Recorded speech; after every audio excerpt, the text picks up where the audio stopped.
Attention gamers. I've read the comments and I know there's been questions. Where have I been? They haven't seen a video of mine pop up in ages. Did I fall back into the addiction of League? Did the YouTube algorithm blacklist me? Or did I just fall off? And I'm here to put an end to the guessing and say the answer is, I got addicted to World of Warcraft.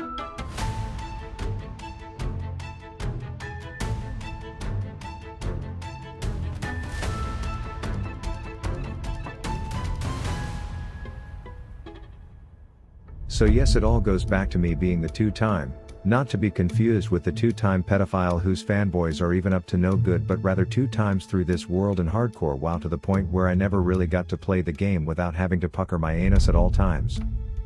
At this point Blizzard was announcing SOD, or what WoW players have called a classic plus failure, but I'm not gonna lie, I loved it.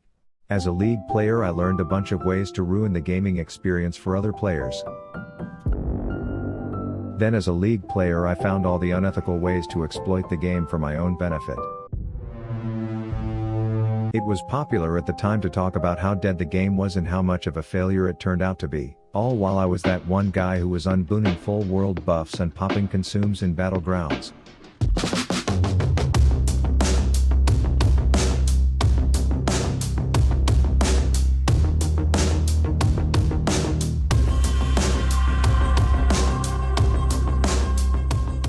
But as time went on, the place that was once so lively, full of people, and happiness, was completely empty, kind of like the chat on Ms. Kiff's Twitch stream. But I found where they all went, a place where the world felt alive again. On Nightslayer. I wanted to play a warlock, but as you may remember my answer to Soda's first quiz. What are dots damage for patient people? So stupid. But I'm not a patient person, so I spec straight fire, built all fire damage, and became the guy that Zaryu's girl tells him not to worry about. Hey guys, Zaryu here, and today... No one was safe for me being an open world dickhead to everyone I passed, and let's just say Aang was real quiet when he saw this iteration of the Fire Nation.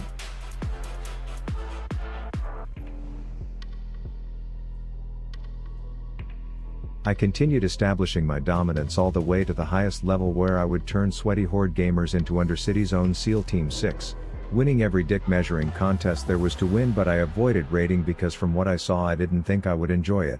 Can you just promise me in the future you're gonna press your fucking Sunder key and not be a stupid dent head? I'm gonna ash my cigarette in your fucking deep ass dent head and just press Sunder next time? And instead I chose to earn my gear the way that real men do, by putting everything on the line in the intense, brutal, Valley of Alterac.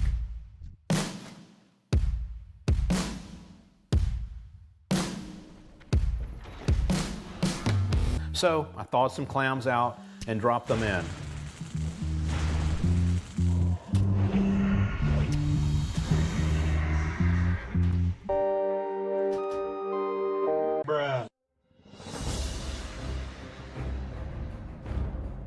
I reached the highest rank I could, but any further would require me to be an absent father in a time when my daughter would need a dad to teach her important things.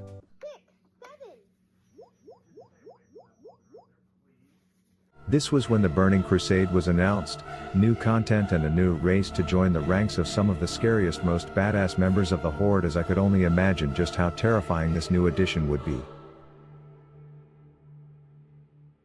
Motherfucker slick, but he got caught slipping. How you say you G when you speaking on my... Anyways, I learned that the Burning Crusade is not kind to poor people, as the transportation options offered to the bottom tax bracket were about as fast as a paraplegic slug, which meant at this point I would have one focus: gold, something I was all too familiar with. And while League of Legends is the only game I've seen people actively try to lose to punish their teammates, Classic WoW is the only game I've seen people pay to not play the game, as the only thing you see in chat channels are advertisements for boosting services, to the point where this is the average skill level of players who don't even know how to play the game.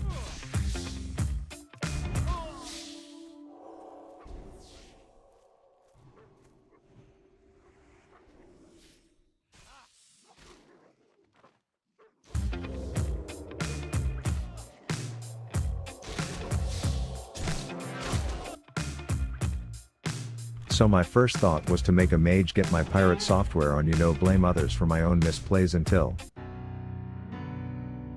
Yes, it's true. It's dead. There are 300 posts exactly like yours with the exact same info.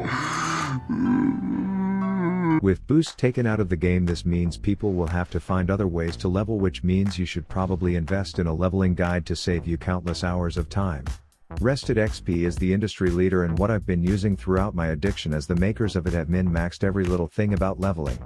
For example, it even tells you where and when to die to save valuable time, where the players without the guide would have had to walk the long way, which according to me, wasting a ton of time to test would result in losing over 4 minutes of their life, and the guide is full of these small route optimizations. It's been my trusty companion, helping me succeed where other certain streamers fail, like in taking care of Kaya. So if you use my link below, you'll get the largest discount you can get anywhere on the web, and it supports me making these videos that take entirely too much work to edit, so please check out their guides today. But without boosts it also meant I'd need to find a different way to make gold, but then I had an idea. Work. And people warned me about the risks of buying gold. But it turns out the worst thing that can happen is you pay some Iranian dude who calls you bro 110 fucking bucks and he scams you. To which he still had the audacity to wish me a Merry Christmas. And my dumbass said it back. That taught me my lesson, and I figured I would just have to work a real job, be a labor slave to the system. I found secret tech for a profitable business where I would purchase raw materials on the market, talk to the natives in the town and negotiate extra supplies. Use my skills to craft products with these materials and then disenchant them into reagents that I would then take and sell on the same auction house market, which was time consuming, but it would yield me a profit of -8 silver?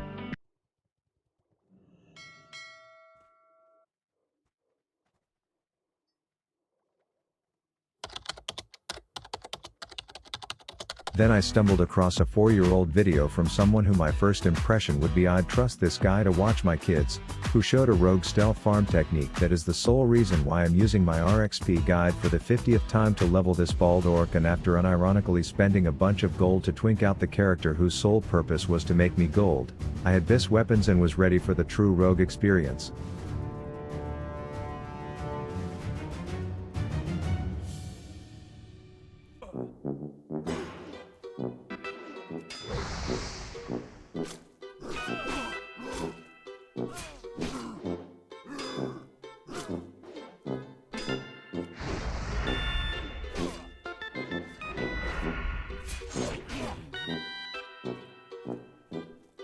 But I soon learned that hit chance would be the least of my worries in this zone. Within minutes of reaching what I would come to call the foothills of fucking Loser Alliance, I learned that this is where max level kids who have nothing better to do with their time camp level 20 horde who are just trying to destroy the agricultural industry by genociding the farmers. But these Alliance just have to make everything political these days, I guess, and let me tell you, the walk back is brutal. Fuck, I wish I knew 20 years ago, so before I went blue. I've been waiting for someone to cut me loose. I didn't recognize those sad-eyed eyes, all along I was you. I became increasingly frustrated and wasn't going to stand for this bullying. Fuck, I wish I knew. But I couldn't leave until a rare-ass mob showed up, and after the 10th time being killed by a gnome pussy at the worst time, something dark on the other side of the world was awakened.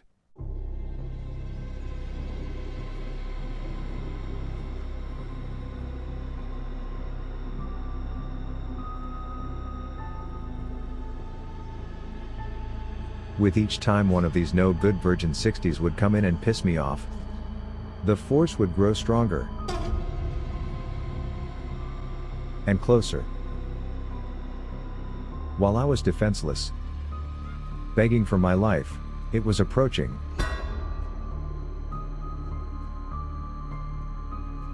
While someone who is so involuntarily celibate that they have a taunting macro for bullying low levels while killing them, this was what completed the summoning.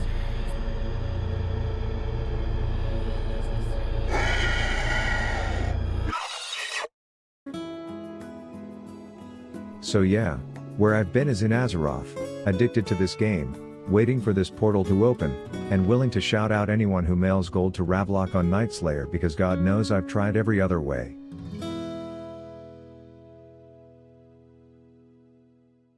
Motherfucker slick, but he got caught slipping. How you say you G when you speaking on my name?